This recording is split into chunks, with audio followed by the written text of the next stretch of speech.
एक दोपहर जैसे ही बबलू ने आम के पेड़ के पास से गेंद उठाई, जमीन खुद ब खुद हिलने लगी और पेड़ की जड़ के पास एक सुनहरी रोशनी निकलने लगी। छोटे से गांव बड़गांव में एक चंचल बच्चा रहता था जिसका नाम था बबलू।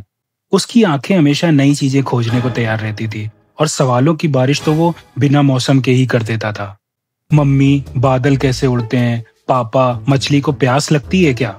हर कोई उससे परेशान था, पर उसकी मासूमियत से प्यार भी बहुत करता था। एक दिन बबलू अपनी गेंद के पीछे पीछे दौड़ते दौड़ते गांव के आखिरी आम के पेड़ के पास पहुंच गया। जैसे ही उसने गेंद उठाई, जमीन हल्की हल्की हिलने लगी। पेड़ की जड़ों से निकलने वाली रोशनी आसमान तक जा रही थी। बबलू घबरा तो गया, पर उसकी जिज्ञासा डर पर भारी थी।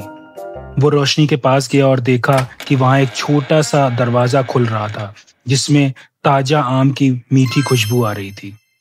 दरवाजे के पार एक नई दुनिया थी। बादलों से बने झूले, आम की नदियां और उड़ते हुए तोते जो इंसानों की तरह बात करते थे।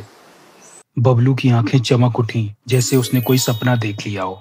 अचानक एक नीला तोता उसके कंधे पर आकर बैठा और बोला, स्वागत है बबलू, मैं हूँ गप्पू, इस मैंगो वर्ल्ड का गाइड। बबलू हैरान था, एक तोता भी बोल सकता है और उसका नाम भी जानता है। गप्पू ने हंसते हुए कहा, मैं मैंगो वर्ल्ड का सबसे चतुर तोता हूँ और मुझे हर नए मेहमान की जानकारी होती है। बबलू अब थोड़ा सहज हो गया और मुस्कुराते हुए बोला, तो फिर मुझे इस मैंगो वर्ल्ड की सैर करवाओगे? गप्पू ने सीटी बजाई और अचानक एक आम के आकार की नाव हवा में तैरती हुई आ गई। बबलू और गप्पू नाव पर चढ़े और हवा में उड़ते हुए मैंगो वर्ल्ड की सैर पे निकल गए। उन्होंने देखा कि मैंगो वर्ल्ड में हर आम मुस्कुराता है, कुछ तो हंसते भी हैं। बबलू ने हैरानी से पूछा, ये आम हंसते क्यों हैं? गप्पू ने जवाब दिया, क्योंकि यहाँ दुख की कोई जगह नहीं है। बबलू ने पहली बार महसूस किया कि असली खुशी होती क्या है। वे एक आम के झरने के पास रुके जहां से रस बह रहा था और छोटे छोटे बच्चे उसमें नहा रहे थे। बबलू क्या रुकने वाला था, वो भी कूद पड़ा उस रस की नदी में नहाने के लिए। थोड़ी देर बाद उसने देखा कि वहां पर एक आम का राजा है जिसका मुकुट भी आमों से बना हुआ है। मैंगो राजा ने बबलू की ओर देखा और मुस्कुरा कर कहा, तुम्हारे दिल में सच्चाई है, इसलिए तुम्हें यहाँ बुलाया गया है। बबलू को तो यकीन ही नहीं आ रहा था कि वह एक जादुई आमों की दुनिया में आ चुका है।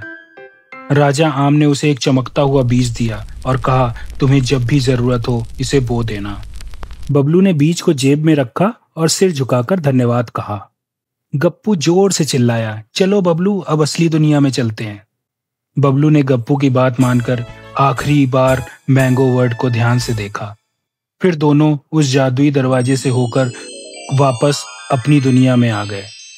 गांव लौटते ही बबलू ने सबको अपनी यात्रा के बारे में बताया। सब हैरान और खुश थे और बबलू की बातें सुनकर उनके चेहरे पर मुस्कान आ गई।